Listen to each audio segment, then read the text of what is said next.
আমি তো আপনাদের উপরে এখানে আসছি। এখানে স্থানীয় লোকজন যারা আছে সবাই পুলিশ আছেন। হ্যাঁ, পুলিশরাও বলতেছেন এখান থেকে 5টা ডেড বডি পাওয়া গেছে। এ পর্যন্ত 5টা ডেড বডি। এখানে অনেক স্তূপাকারে কি অল্প কিছু জিনিস আছে, মনে হয় না এখানে কোনো ডেড বডি আছে। যদি পাওয়া যায় দেখবেন 5টা ডেড বডি এর মধ্যে পাওয়া গেছে। আমরা দেখেছি খবরে 15 জনের মতন আহত আছেন। স্থানীয় লোকজন বলতেছেন 7-8 জন আছে, কেউ বলতেছে 15-20 জনই হবে। কিন্তু আহত লোক যে কোথায় কোন হাসপাতালে এখন কেউ জাননি। মিটফুডের 3 জন গিয়েছিলেন, ওই 3 জন ওইখান থেকে প্রাথমিক চিকিৎসা নিয়ে ওনারা চলে গিয়েছে। আমরা খোঁজ করতেছি, আপনি শুনছেন। আর এখানে স্থানীয় লোকদের আমি বলেছি যদি কোনো খোঁজ পান কারা আহত লোক, আমরা তার চিকিৎসার দায়ভার গ্রহণ করব এবং আমরা নিব। আপনি এটাও শুনেছেন আমাদের নেত্রী নিপুণ বলেছে এর আগেও এটাতে নাকি আগুন লেগেছিল, আমি জানি না, আমি মাত্র শুনলাম। আগেও 2 জন মারা গিয়েছিল এবং এটা বন্ধ হয়েছিল। এটা আবার কিভাবে খুলেছে এখানে কেউ বলতে পারতেছে না, বাট শুনলাম যে আবার এটা খুলেছে এবং একটা গ্যাস ম্যাচের কারখানা। আমি স্ক্র্যাপ দেখে বুঝতে পারতেছি যে এখানে গ্যাস ম্যাচের কারখানা। কোন অথরিটি নিয়ে কিভাবে খুলেছে এটা জানি না, তবে এটা অবশ্যই এটাকে পরীক্ষা নিরীক্ষা করে দেখা হবে কিভাবে খুলছে, কার ইয়েতে খুলছে। যদি কোন রকম বৈধতা ছাড়া খুঁজে থাকে যে করেছে, যে যার মালিক, অবশ্যই আইনানুগ সংস্থা আইনানুগভাবে ব্যবস্থা গ্রহণ করবে।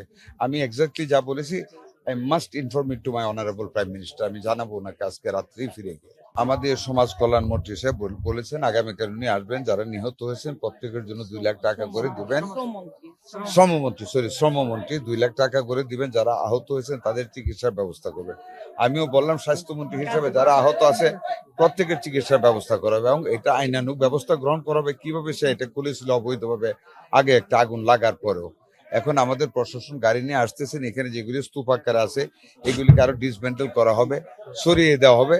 কারণ আশেপাশে বস্তি আছে, মানুষ আছে, ম্যাচ আছে, যাতে করে আগুন আবার না ছড়াতে পারে। আমি নিজে থেকে এটার ব্যবস্থা করে যাবো, দেখভাল করে যাবো ইনশাল্লাহ। আপনারা সহযোগিতা করুন। এত বড় একটা গেঞ্জি রাস্তা দিয়ে গিয়ে ফায়ার সার্ভিস ঢুকতে পারে, কষ্টকর। এখানে আগেও শুনেছি অনেকবার আগুন লেগেছে আলু বাজার এই গ্যাস কারখানা থেকে, স্পিরিটের কারখানা থেকে। অনেক সরকারের মুখে শুনেছি এগুলি বন্ধ করবে, কিন্তু আজকে দেখলাম বন্ধ হয়নি। আমি অনেক বড় কিছু বলে যেতে পারবো না, তবে আমি অবশ্যই আমার সম্মানিত প্রধানমন্ত্রীর সাথে এই বিষয়টি আবার নতুন করে তুলে ধরবো, যাতে করে এই রকম গিঞ্জি এরিয়াতে যাতে করে গ্যাস বা স্পিরিটের কোনো কারখানা খুলতে না দেওয়া হয়। বরঞ্চ আমি অনুরোধ করব যাতে করে যতগুলি গ্যাসের মানে মেজবাতির কারখানা বা স্পিরিটের কারখানা বা গ্যাস জনিত যে কোনো ইন্ডাস্ট্রি যেগুলি এখানে আছে কেমিক্যাল নিয়ে, এগুলি সব এখান থেকে সরিয়ে ফেলার জন্য আমি আজকে রাত্রি মাননীয় প্রধানমন্ত্রীকে বলবো। এখন ধরেন আমিও তো এখনই আসছি, সবাই বলতেছে 5 জনই মারা গেছেন, পুলিশ বলতেছেন 5 জন, সিভিল ব্যুরোক্রেসি বলতেছে 5 জন। আর কতজন আহত এটা কেউ বলতে পারতেছে না, বা ভিতরে এখানে পাওয়া যাবে কিনা জানি না। আমি আসি, আমি সব স্তূপগুলি দেখবো, মেশিন আসতেছে, সরাবো, এক্সকেভেটর আসতেছে, দেখে যাবো। যদি পাওয়া যায় আপনাদের সামনে সেটা পাওয়া যাবে, আর যদি না পাওয়া যায় আমরা 5 জনই তো ধরে নেবো না।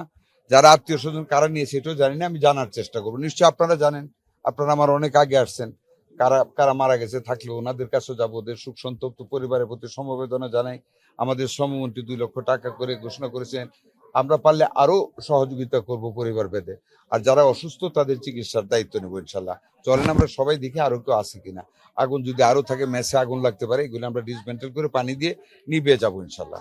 I am not the sole authority. আমি এটাকে এই অবস্থাটাকে আমার মাননীয় প্রধানমন্ত্রীর কাছে আজকে রাত্রে তুলে ধরবো। নিশ্চয়ই মাননীয় প্রধানমন্ত্রী একটা কিছু করবেন।